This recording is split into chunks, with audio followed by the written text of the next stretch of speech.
I didn't scream. I didn't throw anything. I just stood there in my own kitchen, in the house I had lived in for 31 years, and I watched my son look at me like I was nothing.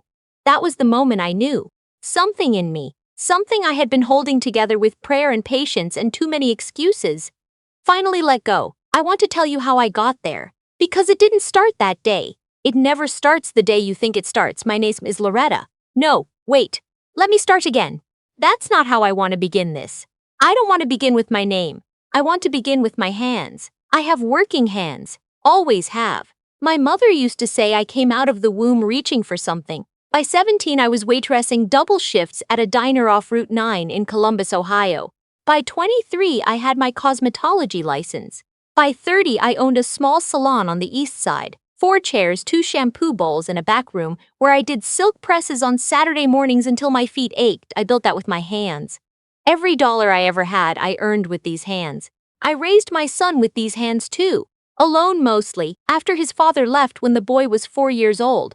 I won't spend much time on that man. He made his choices, I made mine. And my choice was to give my son everything I had, which looking back, was both the best and the worst decision of my life. His name is Dwayne. He'll be 41 this September. He's 6'2", broad-shouldered, handsome the way his grandfather was handsome. That kind of quiet, still-water handsomeness that makes people trust you before you've said a word. I was proud of that boy every single day for 30 years.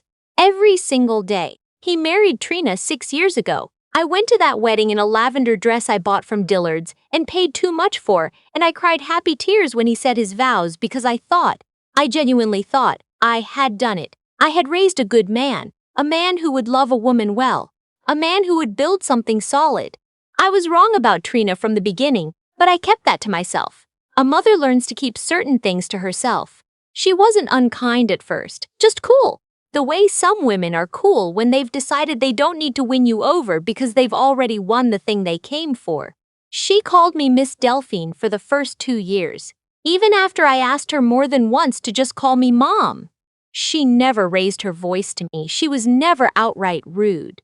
But there was something in the way she looked at me, a kind of flat, measuring look that made me feel like a number on a spreadsheet she was still deciding whether to write off. My son changed after the wedding. Slowly at first, the way water damage works. You don't see it until the ceiling starts to bow. He stopped calling on Sundays. Then he stopped coming to church with me on Easter, which we had done every year since he was a boy. Even during the years he claimed he wasn't really religious. Then he stopped answering texts the same day. I told myself he was busy. They had their life. I didn't want to be one of those mothers. About 2 years into the marriage, he came to me with a business idea. He wanted to open a detail shop. Auto detailing, high-end, he said, targeting dealerships, fleet accounts, the kind of contracts that meant steady income instead of relying on walk-ins. He had a location picked out, a former mechanic's bay on the commercial strip near the highway. He seemed excited in a way I hadn't seen since he was a teenager talking about things he hadn't yet realized were hard. I have always believed in my son. That is not the same as saying I have always agreed with him, but I believed in him. I gave him $40,000. I want to be precise about that number because it matters. $40,000. That was money I had set aside over 12 years, a little at a time, from the salon, from a second job I worked on weekends doing hair for a funeral home, from the years I didn't take vacations, from the years I told myself I was there saving for something important. I told myself this was it. This was the important thing. He bought the equipment. He signed the lease. He hired 2 guys, and for about 8 months, the shop did fine. Not great, fine. I drove by sometimes and saw cars lined up outside, and I felt something warm in my chest. Then the contracts started falling through.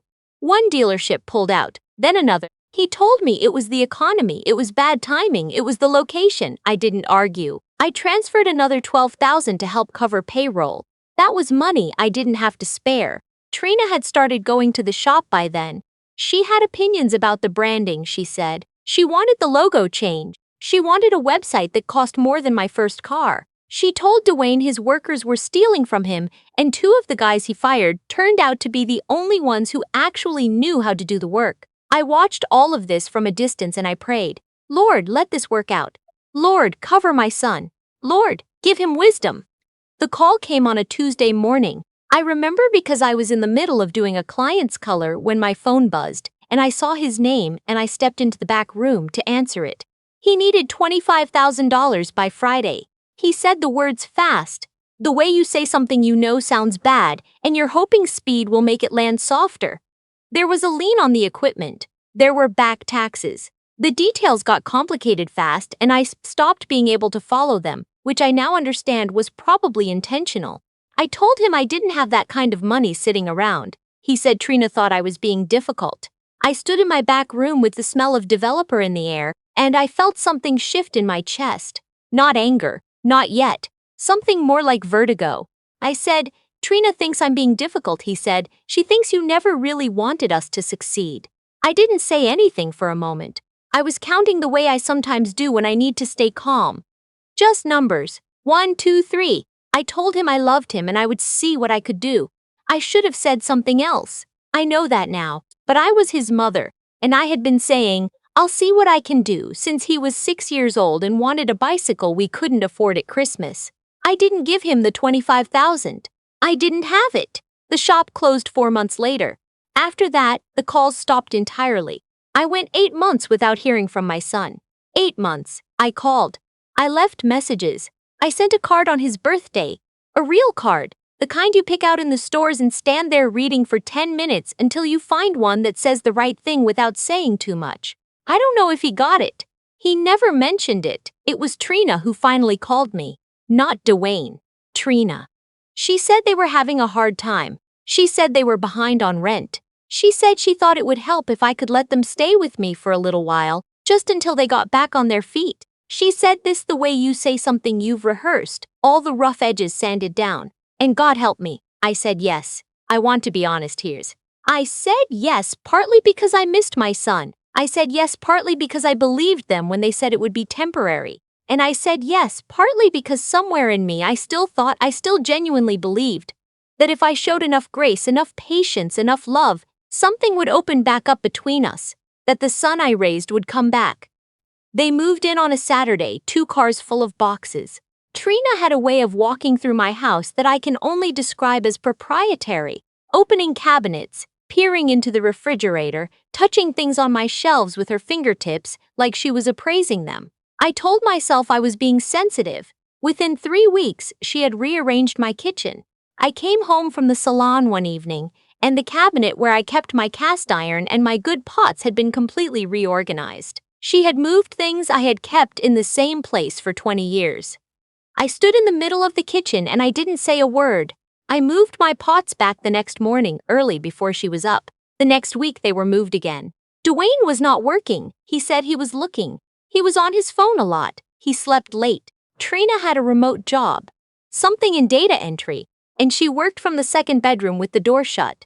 And she came out in the evenings and sat on my couch and watched her shows and asked me to keep the volume down when I watched mine in my own living room. I kept telling myself, Grace, they are going through something. This is temporary. My friend Beverly, we've been close since our daughters were in the same kindergarten class. She came over one Sunday after church and I made her lunch and she looked around my house and she looked at me and she said quietly, Delphine, how long is this going to be? I told her I didn't know. She gave me a look that said she was worried, but she didn't push it. That's the thing about old friends. They know when you're not ready to hear something. They just make sure you know the door is open. Things got tighter financially. They were not paying rent. That had never been the explicit arrangement, but I had expected some help with utilities, groceries, something. It wasn't happening. My light bill had doubled because they kept the house at 68 degrees all day. My grocery bill was higher than it had ever been in my life as a single woman. I was 63 years old, working 4 days a week because my knees had started giving me trouble, and I was supporting 2 grown adults who acted like guests in a hotel they hadn't paid for. I said something to Dwayne one evening. I kept it gentle. I said I was feeling the strain and I wanted to talk about a plan, a real plan with a date. He said he was doing his best. I said I knew that and I just wanted us to talk through. He said Trina told him I had been rude to her. I stopped. I asked him when I had been rude to Trina.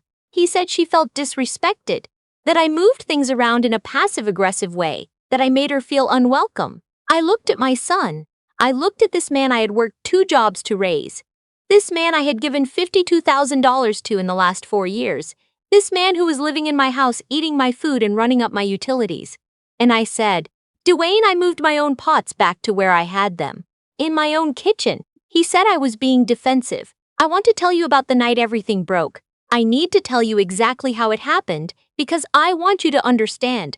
I want you to really understand that I did not see it coming. Not that particular night. Not like that. It was a Thursday. I had been on my feet since 7 in the morning. I did 5 clients back to back because one of my stylists had called out sick and I didn't want to turn anyone away. I was 63 years old and my right knee was throbbing by noon, and I kept working anyway because that is what I have always done. I came home at 6:30. I had picked up a rotisserie chicken from the grocery store and some sides because I was too tired to cook a full meal. I set everything on the counter. Trina was sitting at my kitchen table with her laptop open. She didn't look up. She said, and I am going to try to get her exact words right, because they matter. She said, we needed to talk to you about Thanksgiving. I asked her what about Thanksgiving. She said her family wanted to have it at their place this year, meaning their apartment, which they would be moving into, she said, in January. And she thought it would be better if I came to them, rather than them traveling. Because her mother didn't do well in unfamiliar environments. I was standing at my own kitchen counter holding a grocery bag and I said, very carefully, so you want me to come to you for Thanksgiving? She said yes. She said it would probably just be a small gathering anyway, and she wasn't sure there would be a lot of room. I said, in January you said you'd have an apartment. She said yes. I said, and for Thanksgiving that's next month. Where are you planning to host? She looked at me then, just for a second. Then she looked back at her laptop. She said, we'll figure that out. I heard Dwayne come down the stairs then. He walked into the kitchen and looked between us the way he always did when he could tell there was tension, like a man trying to decide which shore to swim to. He said, everything okay? And I said, I was just asking your wife about Thanksgiving. Something changed in his face, a tightening.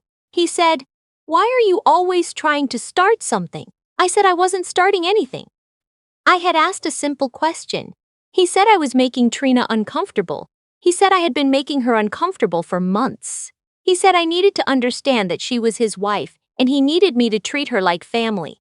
I said I had done nothing but treat them both with respect. He took a step toward me. His voice went up. He said I was selfish. He said I had never supported him. He said I had let his business fail because I hadn't given him what he needed when he needed it. I felt something cold move through me. I said, I gave you $52,000. He said I gave it to make myself feel good, not because I believed in him. He said some other things after that, things I will not repeat here because they were the kind of words that, once they're out, you can't ever put them back. The kind of words a mother never forgets. And then, and I need you to hear this, he shoved me, both hands flat against my shoulders. I stumbled back against the counter.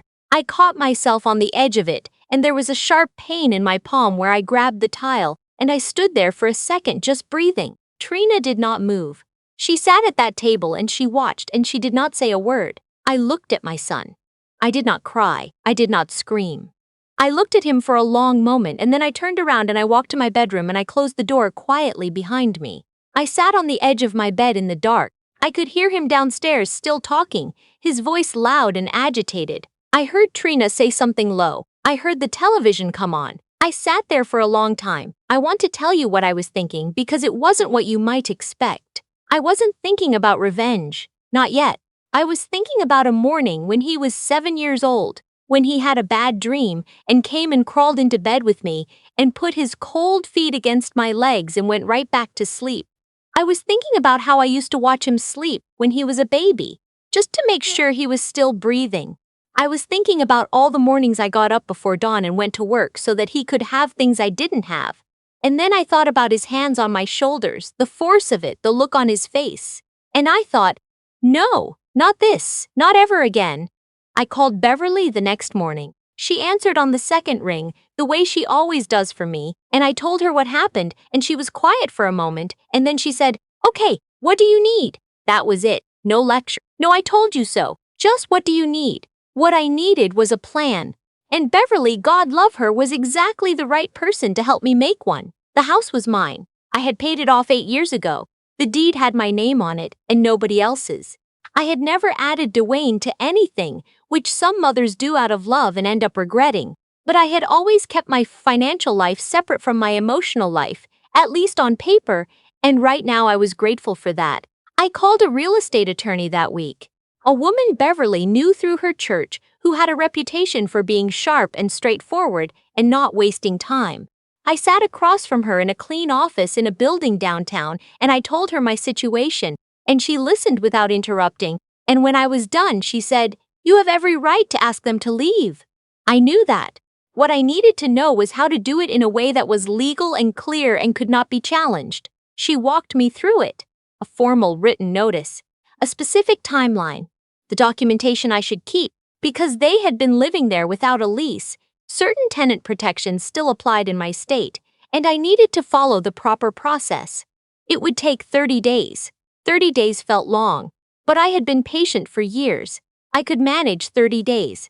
I drafted the letter with the attorney's guidance. I reviewed it twice. I had it notarized. And on a Tuesday morning when Dwayne had left for, I don't know, he claimed he had some meeting, I left the letter on the kitchen table where it could not be missed, and then I left for work.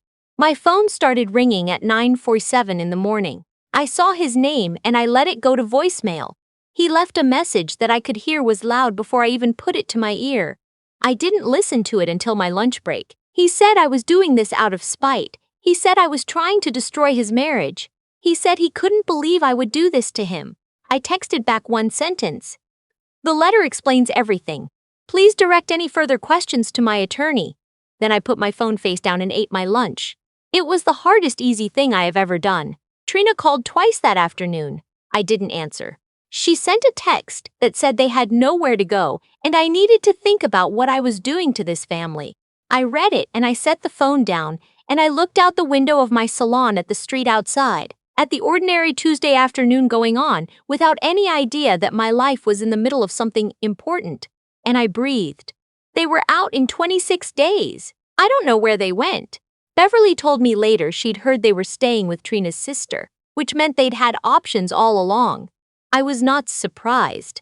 The night after they left, I walked through my house in the quiet. I moved my cast iron back to where I had always kept it. I changed the thermostat to 72.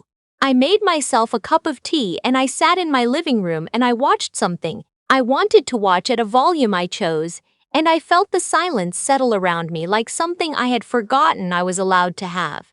There is a thing that happens when you spend years shrinking yourself for other people's comfort. You don't notice how small you've gotten until you start to take up space again. My lungs felt bigger. I am not being poetic. I mean that literally. It felt easier to breathe. Dwayne called me 3 months later. Not Trina. Him. He called on a Sunday morning, which I noticed. He was calmer than I had heard him in a long time. He said he wanted to talk. He said some things had become clearer to him. He didn't use the word sorry right away. Men like my son have to work up to it. They have to circle it for a while before they can land on it. But by the end of the conversation, he said it. He said he was sorry for what he'd done. He said he didn't have an excuse. I didn't tell him all was forgiven because it wasn't. Not completely, not yet. I told him I heard him. I told him that rebuilding something took time and I wasn't willing to rush it. He said he understood. We have talked a few times since then. Short conversations, careful ones. He's working now. A steady job, nothing glamorous but steady. He and Trina are still together. I pray for them. I mean that sincerely. I don't pray for them to fail. I pray for them to figure out how to be decent to people. Beverly asked me a few months ago if I regretted any of it, if I wished I had handled it differently. I thought about that for a while before I answered, because I wanted to answer honestly. I regret that it took me as long as it did. I regret every check I wrote when I should have written a boundary instead. I regret teaching my son, through years of yes and yes and yes, that my love was a resource he could draw down without ever replenishing. But the morning I sat in my attorney's office, the night I walked through my quiet house and put my pots back where they belonged, those things I do not regret at all, not even a little. My mother used to say that love without limits isn't love, it's a loan that never gets paid back. I used to think that was hard. I was 40-something when she told me that, and I thought she was being rigid. I understand her now.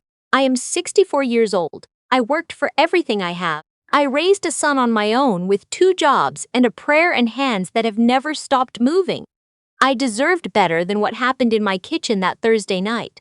I knew it then, standing at that counter with my palms stinging and my heart breaking and my son looking at me like I was an obstacle. I just needed a little time to decide what to do about knowing it. That's the part nobody talks about. Knowing isn't enough. Knowing is just the beginning. The hard part, the real part, is deciding that what you know is worth acting on. Even when it costs you something, even when it's your own child, even when people who don't know your full story might look at what you did and call you cold. I am not cold. I have spent 64 years being warm, sometimes warmer than I could afford. I am just finally done being the only one keeping the fire going.